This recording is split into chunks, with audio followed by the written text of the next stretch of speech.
Hey guys, thank you for tuning in into RT-Imports, Royal Tiger Import, and look who we have here today, Mr. Howdy. Ian. Yes. How are you? I'm doing well. Excellent, excellent. And you know, Ian is a big French fan, and we left some unopened boxes for him here, and he came today and he was digging in the boxes, and he can tell you probably more what he found. So unboxing is cool, but it's even cooler when the boxes are wooden crates of hundreds of guns, like that guy.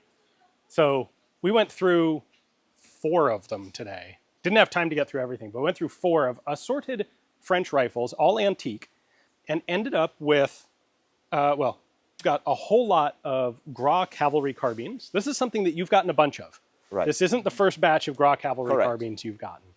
And then Gras infantry rifles as well. But then the most interesting thing that came out of these were French Kropatscheks. These are extremely rare guns worldwide today. There are basically 3 different versions. There's an 1878, which we have here.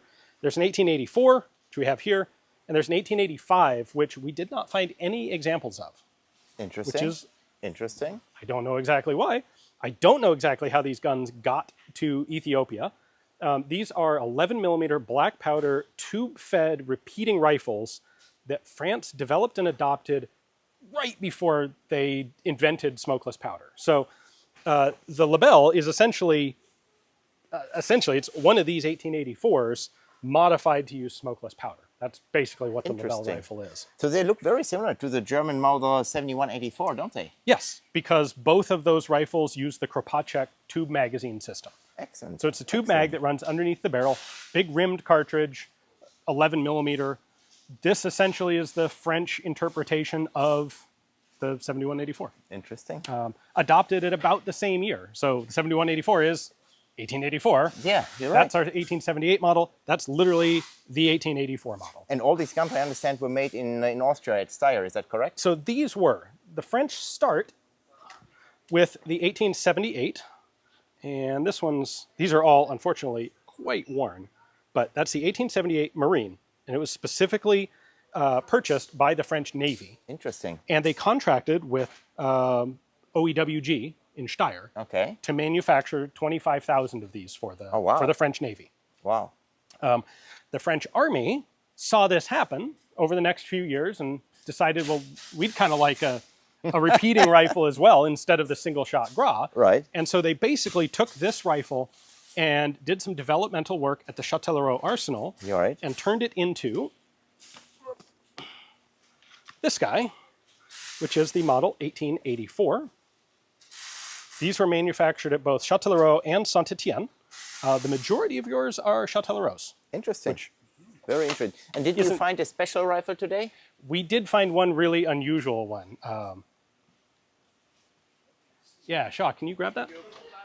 This is a very special one that caught my eye when we first opened that crate. So one of the cool things about the imports is that the guys who are packing these rifles don't really know what they're looking at. They're not gun nerds. They're just dudes packing crates. Correct. And this, on the outside, looks pretty much like all the others. But this is, I think, a trials magazine-fed, a tube-fed Gras conversion. And if the condition is not bad at all, that will clean up nicely. It will clean up pretty decently, I think. But it's not these standard patterns. This isn't a pattern that got adopted.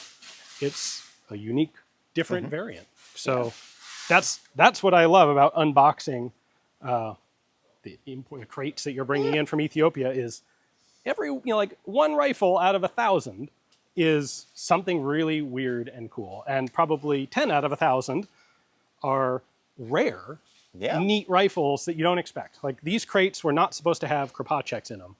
They were just supposed to be Gras rifles and ended up with, like, I think that's the biggest supply of French Kropatscheks I have seen anywhere. They're really rare rifles. It's unfortunate that they're pretty tired from being in Ethiopia for a long time.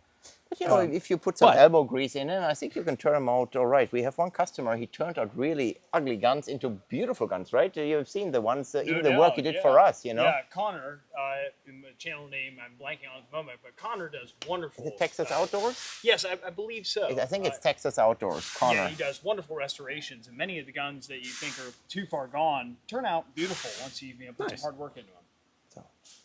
Well, awesome. Well, Ian, thank you for helping us unboxing here, and I hope you had fun. My pleasure. I always do. Okay, awesome.